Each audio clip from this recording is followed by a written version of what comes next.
তারা তাদেরকে জানান দিল যে কোনোভাবে সংবিধান বাতিল করতেই হবে, পুরনো বন্দোবস্ত চলবেই না, সংবিধান বাতিল না করা পর্যন্ত কেন্দ্রীয় শহীদ মিনার ছাড়ব না, এমন কোনো বড় বড় কথা ছোট ছোট মুখে উচ্চারণ করা যাবে না।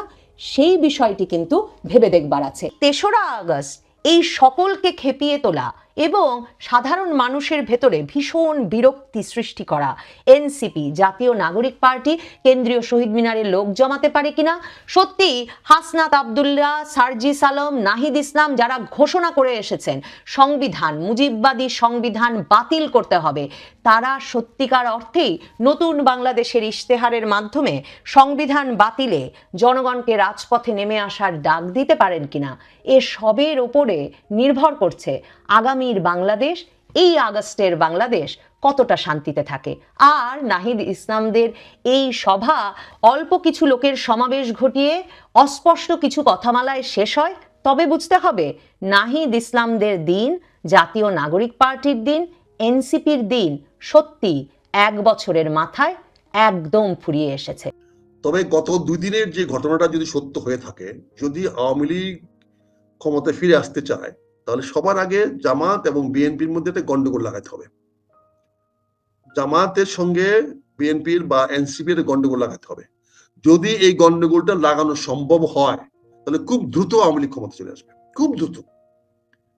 যদি গন্ডগোল লাগানো যায়, তাহলে লাগালে 3টা জিনিস হবে। একটা জিনিস হলো প্রচুর রক্তপাত হবে মানুষের মধ্যে, হানাহানি, কাটাকাটি, মারামারি বাংলাদেশে প্রচন্ড বেড়ে যাবে। তাতে দেশের মানুষের জানমাল নিয়ে মানুষকে পালাতে হবে, নিরাপদ জায়গায় ছুটতে হবে, যেটা ভারতকে সুযোগ দিবে বাংলাদেশের রাজনীতিতে হস্তক্ষেপ করার। কারণ মানুষগুলো পালিয়ে কোথায় যাবে? সবাই তো ভারতমুখী হবে। দ্বিতীয়ত, নির্বাচনটা অনিশ্চয়তার মধ্যে চলে যাবে, নির্বাচন হওয়ার সম্ভাবনা থাকবে না। এই নির্বাচন যখন অনুষ্ঠিত হয়ে যাবে, এই নির্বাচন হওয়াটা যখন মানুষ বুঝে যাবে এই সরকার নির্বাচন দিবে না, তখন সকল মানুষের রোষ, ক্রোধ, ক্ষোভ, এই অশান্তির জন্য, এই হানাহানি, কাটাকাটি, মারামারির জন্য এই সরকারের উপরে পতিত হবে। তখন এই সরকারের উপরে আঘাত আসবে এবং সে আঘাতগুলা 3টা মিলে শেখ হাসিনার পথ, আওয়ামী লীগের ক্ষমতা আসার পথ প্রশস্ত করে দিবে, হাইওয়ে বানায় দিবে। ওই হাইওয়ে ধরে তারা ক্ষমতায় চলে আসবে, যদি এই 3টি অবস্থা যদি ঠেকানো না যায়। কাজে আমি মনে করি কোনো একটি শক্তি অত্যন্ত সুপরিকল্পিতভাবে বাংলাদেশে এই 3টি ঘটনা ঘটানোর চেষ্টা করতেছে আগামী 6 মাসের মধ্যে। তারা চাচ্ছে বাংলাদেশে একটি ঘটনা ঘটুক, এখানে 2টা বা 3টি দলের মধ্যে হানাহানি, কাটাকাটি, মারামারি লাগুক, এ ওকে মারুক। কারণ আপনি খেয়াল করে দেখেন, তারেক রহমানকে গালি দেওয়ার পরে তারেক রহমান যদি রিয়াক্ট করতেন, তাহলে কি হতো? আজকে কিন্তু সারা বাংলাদেশের রক্তে গঙ্গা বইতো। কোন জায়গায় বিএনপি মার খেত, আবার কোন জায়গায় জামাত মার খেত, আবার কোন জায়গায় 2 পক্ষে মারামারি হইয়া 2 পক্ষে আহত নিহত হইতো। কিন্তু তারেক রহমানের ধৈর্যের কারণে, দূরদর্শিতার কারণে তারেক রহমান তার দলকে বন্ধ রেখেছে, চুপ করে রাখছে। এবং আপনারা অপপ্রচার করতেছেন যে সারা বাংলাদেশে বিএনপির বিরুদ্ধে মিছিল হয়েছে, বিএনপির বিরুদ্ধে হয়েছে, আগুন দিতেছে, বিএনপি সেটা নীরবে সহ্য করেছে। দ্বিতীয়ত যেটা হবে, হইতে পারত, সেটা হচ্ছে যে আমি বললাম যে এই মারামারি, হানাহানি, কাটাকাটি করার পরে অনেক মানুষ নিজের নিরাপত্তার জন্য, যেমন আমি আমার নিরাপত্তার জন্য গ্রামে যাব, আমি গ্রামে না থাকতে পারলে আমি আমার লোকজন নিয়ে আমি সীমান্ত অতিক্রম করব। শুধু আমি একা তো না, আপনি করবেন, এমন হাজার হাজার মানুষ সীমান্ত অতিক্রম করবে। তখন সীমান্ত অতিক্রম করলে মানুষগুলো কি হবে? রোহিঙ্গাদের মতো আমরা তো আবার যাব। রোহিঙ্গারা কেন আমাদের দেশে আসছে? মায়ানমার সরকার রোহিঙ্গাদের নিরাপত্তা দিতে পারে না বলেই তো রোহিঙ্গারা বাংলাদেশের সীমানা অতিক্রম করে বাংলাদেশে আসছে। আজকে যদি বাংলাদেশের সরকার আমাকে নিরাপত্তা দিতে না পারে, আমাকে না হত্যা করলো, নিহত হলাম, আমার তো আরো সন্তান, পুত্র আছে, ওরা কি যাবে? ওরা তো জীবন ভয়ে পালাবে। কোন দিকে পালাবে? নিশ্চয়ই বঙ্গোপসাগর দিকে পালাবে না, নিশ্চয়ই মায়ানমার দিকে পালাবে না, তারা পালাবে সিলেটের দিকে, জকিগঞ্জের দিকে, গারো পাহাড়ের দিকে, রংপুরের দিকে, ভারতের দিকে, পশ্চিম বাংলার দিকে, আসামের দিকে পালাবে। তো ওরা ওখানে গেলে পরে তো তারা ভারতের আশ্রয় নিতে হবে। যদি ভারত দরজা খুলে দেয়, আশ্রয় দেয়, তখন তো মানুষ আরো চলে যাবে। এরকম একটা পরিবেশ যদি সৃষ্টি হয়ে যায়, তখন কি হবে? এইগুলা হওয়ার পরে কি নির্বাচন পরিবেশ থাকবে? নির্বাচন হতে পারবে? ইরাকে নির্বাচন হচ্ছে, আফগানিস্তানে কি নির্বাচন হচ্ছে? লিবিয়া কি নির্বাচন হচ্ছে? এত বছর চলে গেল। মিশরে কি নির্বাচন হচ্ছে? বলেন। সুদানে কি নির্বাচন হয়েছে? সিরিয়াতে কি নির্বাচন হচ্ছে? ফিলিস্তিনিতে কি নির্বাচন হয়েছে? ইউক্রেনে কি নির্বাচনের মাধ্যমে সমাধান হচ্ছে বা হওয়ার সুযোগ আছে? তাহলে বাংলাদেশেও যখন এরকম অনিশ্চয়তা দেখা দিবে, তখন কি হবে? তখন তো শেখ হাসিনা বলবে তিনি বৈধ প্রধানমন্ত্রী। কারণ বাংলাদেশ সরকারে কেউ দেখাতে পারবে না যে তিনি পদত্যাগ করে গেছেন। পদত্যাগ পত্র কারো কাছে নাই।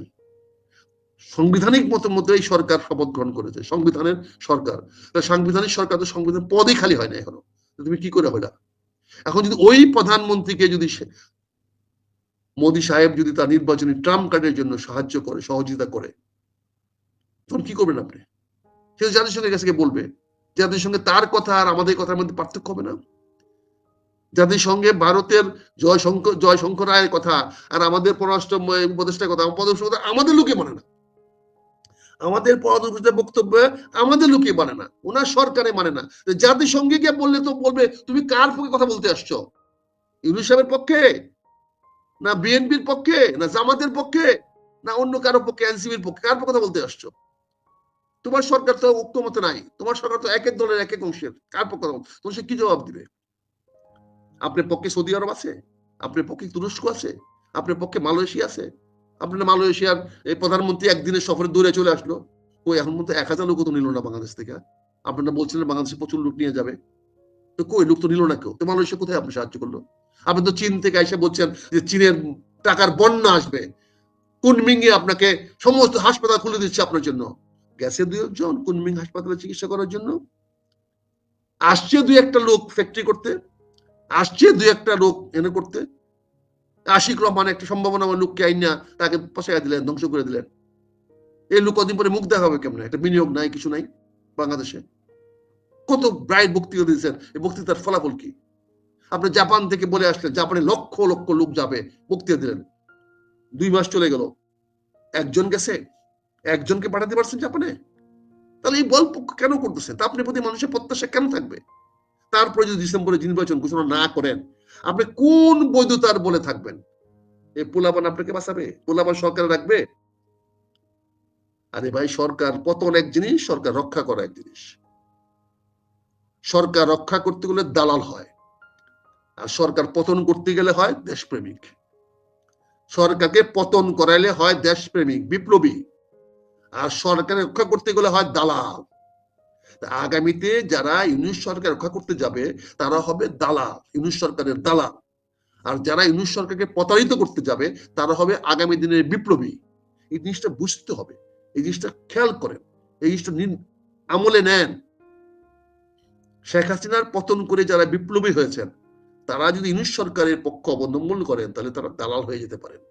সময়ে এমন একটা জিনিস, সময়ে একই লোক একই জিনিস, দিনের বেলায় যেটা আলোকিত, সন্ধ্যার পরে সেটা অন্ধকার। জায়গা তো একই, স্থান তো একই, মানুষ তো একই। দিনে দাঁড়িয়েছেন আলোকিত আলোর নিচে, একই জায়গায় দাঁড়িয়ে থেকে 3 ঘন্টা পরে হয়ে যাবেন অন্ধকারে নিমজ্জিত। কাজেই আপনাকে এই জিনিসগুলো বুঝতে হবে, ট্রানজিশন বুঝতে হবে। কাজে এই 3টি অবস্থা যদি ঘটে যায় তাহলে হয়তো 2026 সনেই শেখ হাসিনা আবার ফিরে আসবে, আবার হেলিকপ্টারে করে আসবে, আবার এসে রমনা রেস কোর্সে নামবে। দেখবেন আপনারা হাজার হাজার মানুষ এসে স্বাগতম জানাচ্ছে।